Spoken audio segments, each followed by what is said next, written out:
हर कहानी कुछ कहती है। दोस्तों आइए सुनते हैं आज की कहानी क्या कहती है। कहानी शुरू करूं से पहले आपसे निवेदन करूंगा कि अगर आप इस चैनल पर नए हैं तो इस चैनल को सब्सक्राइब जरूर कर लीजिएगा।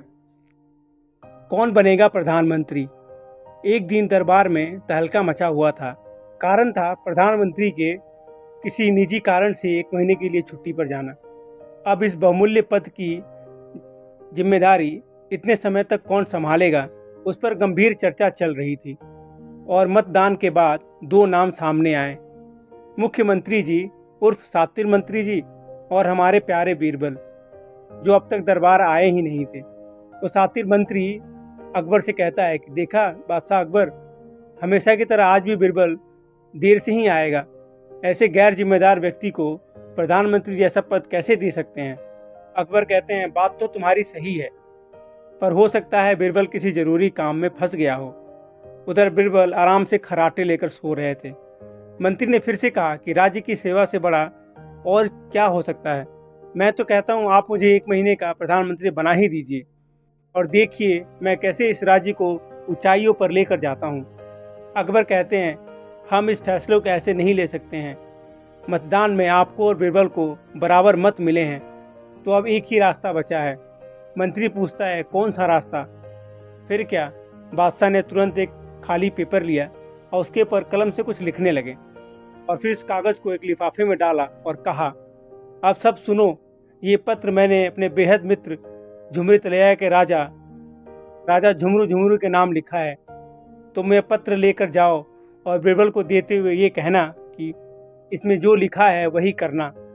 उसी से फैसला होगा कि राज्य का अगला प्रधानमंत्री कौन बनेगा। वो मंत्री कहता है कि पर बादशाह महाराज, हमारे देश का प्रधानमंत्री का फैसला पड़ोसी राज्य के राजा कैसे कर सकते हैं? अकबर कहते हैं कि वो तो तुम्हें वहां जाकर ही पता चलेगा। कठिन परीक्षा के लिए तैयार हो जाओ। यह सुनकर सातिर मंत्री घबरा गए और कोई रास्ता न होने के कारण वो चुपचाप वहां से चले गए। और कुछ देर बाद आदेशानुसार सातिर मंत्री और बीरबल दोनों झुमरू तलैया के राजा झुमरू झुमरू के पास आ गए।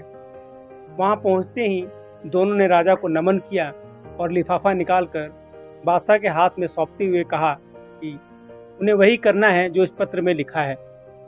पत्र पढ़ते ही तो जैसे राजा की आंखें फटी की फटी रह गईं। राजा बोलते हैं कि ये क्या? इस पत्र में तो लिखा है कि सामने खड़े दोनों व्यक्तियों को टॉमी के पिंजरे में डाल दिया जाए। यह सुन दरबार में बैठे सारे लोग भयभीत हो गए। बीरबल अचंभित हुए और सातिर मंत्री की तो जैसे हंसी ही निकल गई। वो हंसते हुए कहा कि ये कैसा मजाक किया है बादशाह ने हमारे साथ।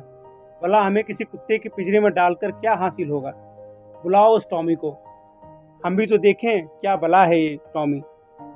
उस राजा ने कहा कि ठीक है, तुम खुद ही देख लो। पिंजरे में एक बहुत ही भयंकर शेर था। राजा ने कहा ये हमारा खूंखार और मजबूत शेर है जिसका नाम टॉमी है।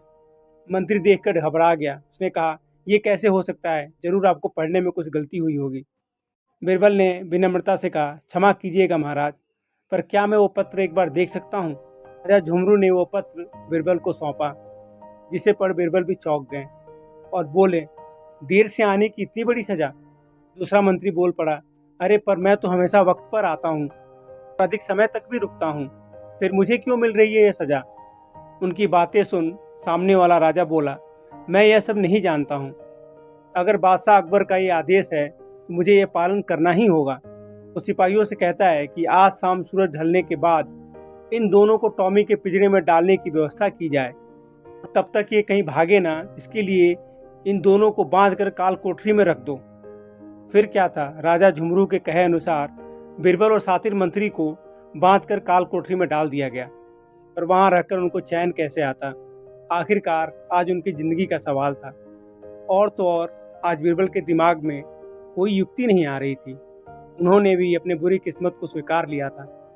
सातिर मंत्री रोते हुए कहता है क्या से क्या हो गया बीरबल, हम तो चले थे प्रधानमंत्री बनने, पर बन रहे हैं खूंखार शेर का खाना। सोचा नहीं था कि जीवन का अंत ऐसे होगा। यह सब तुम्हारी गलती है बीरबल। अगर तुम वक्त पे आते तो शायद ये दिन हमको देखना नहीं पड़ता।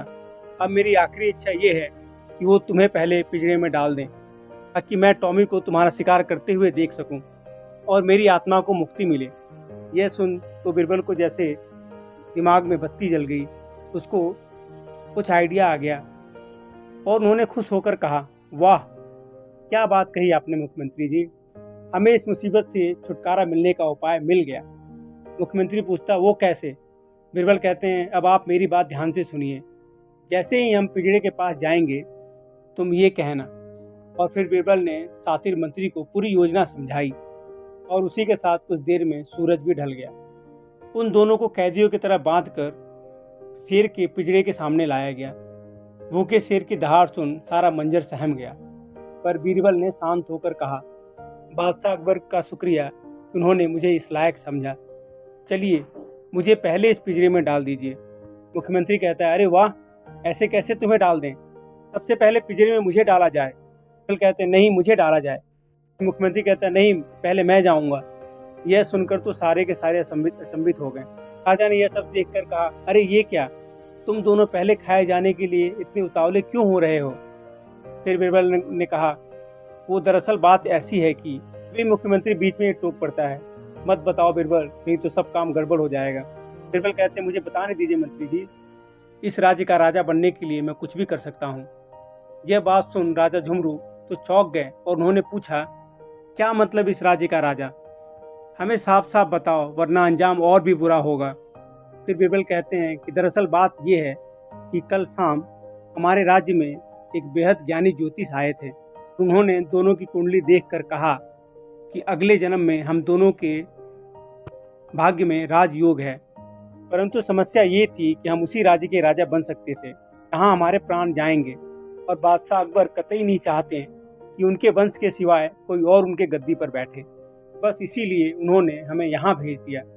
यह सुन तो राजा झुमरू अपने तख्त से ही फिसल गए। फिर बीरबल कहते हैं, पर अब हम दोनों तो राजा बन नहीं सकते, इसलिए शायद जो पहले जाए वही राजा बन सकता है। राजा झुमरू तुरंत गद्दी से उठे और बोले, क्या तो ये बात है? हमें बादशाह अकबर से ये उम्मीद नहीं थी। हम इसी वक्त तुम दोनों को रिहा करते हैं और मुगलों के खिलाफ जंग का ऐलान करते हैं। और तभी बादशाह अकबर, जो छुपकर वहाँ सब नज़ारा देख रहे थे, अचानक सामने आ गए और बोले, रुको मेरे मित्र झुमरू झुमरू, तुम जैसे सोच रहे हो वैसा कुछ भी नहीं है। दरअसल हमने यह जानने के लिए किया था कि इन दोनों में से इतनी कठिन समस्याओं को कौन सुलझा सकता है, ताकि हम उसे अंतरिम प्रधानमंत्री बना सकें। और जैसा कि हमने सोचा था, बीरबल ही इस पद के लिए लायक है। यह सुन सारे लोग तालियां बजाने लगे और बीरबल ने सबको झुककर प्रणाम किया। तभी मुख्यमंत्री बोल पड़ता है कि बादशाह, अगर बीरबल की दिमाग की बत्ती नहीं जलती और आप वक्त पर नहीं आते तो क्या होता? अकबर ने हंसते हुए कहा, वो तो तुम टॉमी से ही पूछ लो। टॉमी ने दहाड़ा और सारा देख सारा दरबार हंस पड़ा। और इस कहानी से हमने ये सीखा कि अगर ज़िंदगी में कुछ बड़ा चाहिए तो बड़ी चुनौतियों को भी पार करने का साहस होना चाहिए। दोस्तों, आशा करता हूँ आपको कहानी पसंद आई होगी। पसंद आई तो वीडियो को लाइक कीजिएगा और अपने दोस्तों के साथ शेयर कीजिएगा, और भी कहानियों के लिए इस चैनल को सब्सक्राइब जरूर कीजिएगा। मिलता हूँ अगली वीडियो में, तब तक के लिए राधे राधे।